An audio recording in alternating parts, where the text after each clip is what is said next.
Hi అండి. ఈరోజు మనం సొరకాయ అండి. ఒక సొరకాయ తీసుకున్నాను, పీల్ చేసేసాను, అంత పొట్టంతా తీసి పెట్టానండి. శనగపప్పు వేసి కర్రీ చేసుకుందాము. శనగపప్పు నానబెట్టుకుందామండి. పచ్చిమిర్చి ఫ్రై, కొద్దిగా కరివేపాకు, 2 ఉల్లిగడ్డలు అండి కట్ చేసుకున్నాము సన్నగా.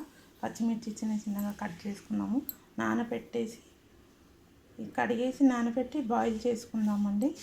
బాయిల్ చేశాక చూద్దాము. అలానే ఉల్లిగడ్డలు కూడా కట్ చేసుకున్నాం చిన్నగా.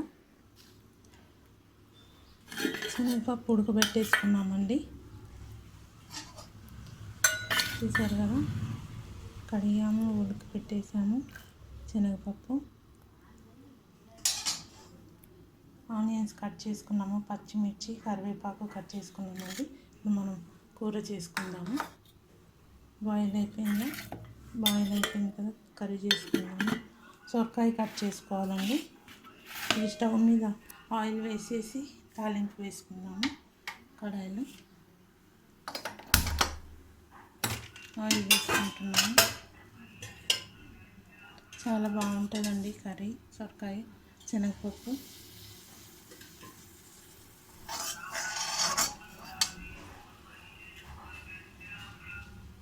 ఒక పావు వేస్తున్నాను. ఆయిల్ వేడయ్యాక ఆవాలు జీలకర్ర వేసుకున్నాము. ఆవాలు వేసుకుంటున్నామండి.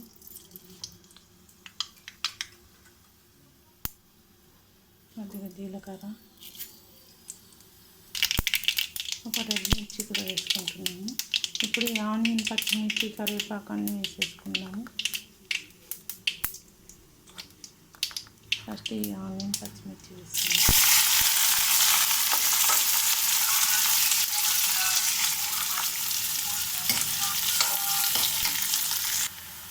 పప్పు వేసుకుందామండి. ఇప్పుడు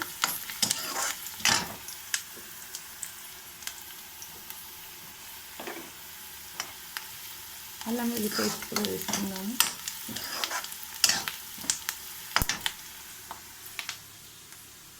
అల్లం వెల్లుల్లి పేస్ట్ కలిపేసుకుందాము.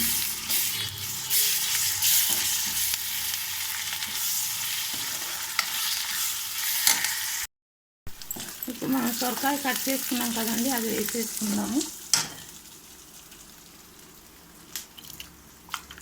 కడిగి వేసేసుకుందాము.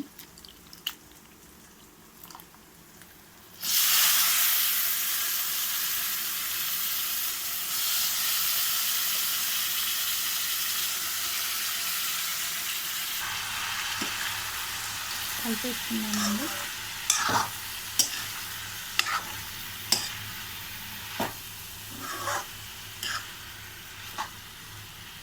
ఇందాక కరివేపాకు పెట్టుకున్నాం కదా, ఇది కూడా వేసేసుకుందాం.